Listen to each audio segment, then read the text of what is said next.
E aí, gente, tudo bem com vocês? Na nossa aula de ciência hoje a gente vai falar um pouquinho sobre substâncias puras e misturas, certo? Pronto, aqui uma introdução um pouquinho sobre o que é uma substância pura e suas misturas, né? Os materiais, pessoal, eles podem sofrer diversas transformações, né? E possuem diversas propriedades, né? Essas características diretamente relacionadas com a constituição dos materiais, ou seja, com o que forma esses materiais, né? O sal, por exemplo, o sal ele é retirado do mar, né? Como a gente sabe, o sal é retirado do mar e em sua forma pura, ele é composto quase exclusivamente das substâncias cloreto de sódio, né? O que a gente vai classificar um pouquinho os materiais, né? Os materiais, pessoal, podem ser classificados de acordo com a constituição, como substância pura ou misturas. Por exemplo, ele é materiais, ele é classificado em substâncias puras e dos materiais também pode ser classificado em uma mistura. A gente pode pegar um exemplo do sapato. O sapato, pessoal, esse tênis ele é formado, né, produzido por materiais como a borracha e o couro, certo? São dois materiais que se juntam e formam um sapato. A substância pura, ela é formada somente por um tipo de substância, né? A substância pura ela é formada somente por um tipo de substância pura. Um exemplo é o gás hélio. O gás hélio ele é formado apenas pela substância hélio, né? Aí a gente pode ver um balão meteorológico. Misturas, pessoal, a maior parte dos materiais e objetos encontrados na natureza são misturas que podem ser classificadas como heterogêneas e homogêneas, que é o que a gente vai ver um pouquinho com a diferença dos dois, certo? Heterogênea, pessoal, ela é formada pela mistura de dois ou mais componentes que, em geral, são identificados visivelmente.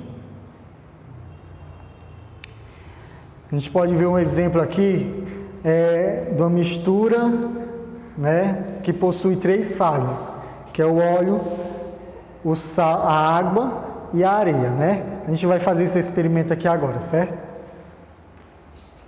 Pronto, aqui eu tenho a areia, né? Tenho a areia, eu tenho a água,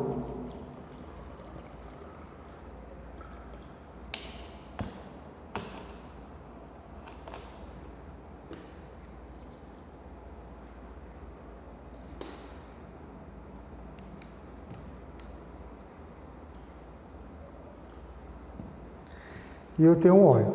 Como vocês podem ver, a areia ela não vai se misturar com a água e com o óleo, certo? Ela possui três fases.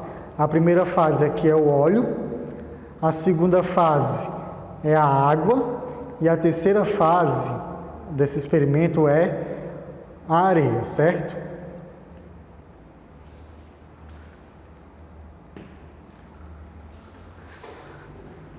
Pronto, né? Cada região diferente de uma mistura heterogênea é chamada de fase, que foi o que eu falei, né? O óleo é a primeira fase, a água a segunda fase e a areia a terceira fase. Uma homogênea, pessoal, ela apresenta um aspecto uniforme, ou seja, uma única fase, né? A homogênea ela só tem uma fase e seus componentes não podem ser identificados por meios visuais, nem com auxílio de um microscópio. Por exemplo, a gente tem um vidro. O vidro ele é uma mistura homogênea, né? Porque ele só tem uma fase. O experimento agora, pessoal, que a gente vai fazer é a mistura da água e o sal, né? Vamos lá. Aqui novamente eu tenho a água.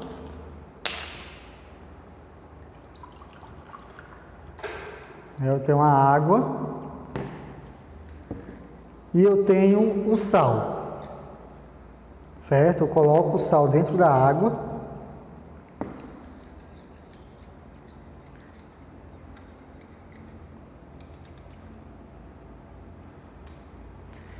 Então, pessoal, aqui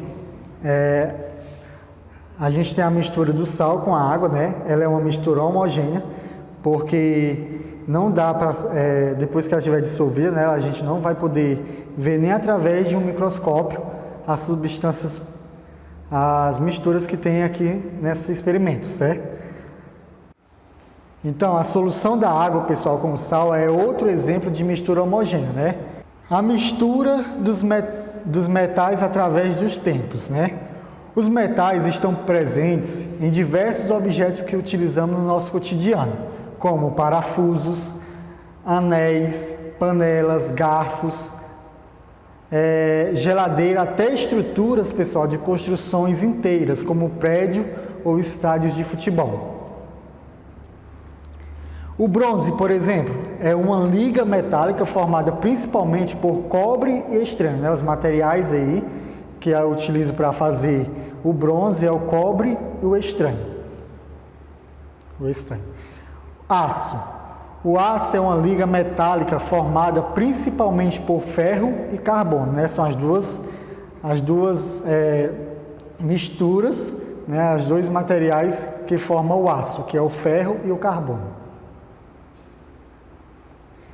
O latão, pessoal, o latão é uma liga metálica formada essencialmente por cobre e o zinco. São os dois materiais que utiliza para fazer o latão, viu? O cobre e o zinco. A alteração das propriedades de uma mistura, né? Aí a gente tem um experimento aí de um ovo com água e o sal. Por exemplo, as propriedades das misturas, sejam homogêneas ou heterogêneas, se alteram conforme a proporção das substâncias que se compõem e ela é modificada, ou seja, a água, essa primeira imagenzinha aí é uma imagem do ovo dentro da água, né? Quando eu coloco o sal dentro da água, eu faço a mistura da água com o sal, o ovo que está no fundo do copo, né, do recipiente, ele vai subir, certo? Isso aí é uma alteração da propriedade de uma mistura. Uma mistura chamada água, né? A água, pessoal, ela é um componente do ambiente indispensável para a vida na Terra. Embora 75% da superfície da Terra esteja coberta por água, somente uma pequena porção pode ser usada para o consumo humano. Nessa pequena porção do consumo humano é 0,3%, certo? Aí a gente tem uma sugestão de atividades, né, que os professores podem usar na sua sala de aula, né, com seus alunos, que são as páginas 55 e 56, a primeira, segunda, terceira, quarta, quinta e sexta questão, certo? Que fala sobre a separação, substâncias puras e misturas, certo? Que foi o que a gente viu hoje. Então, pessoal, é isso. Nossa aula vai ficando por aqui e a gente se encontra na nossa próxima aula, certo? Tchau, tchau.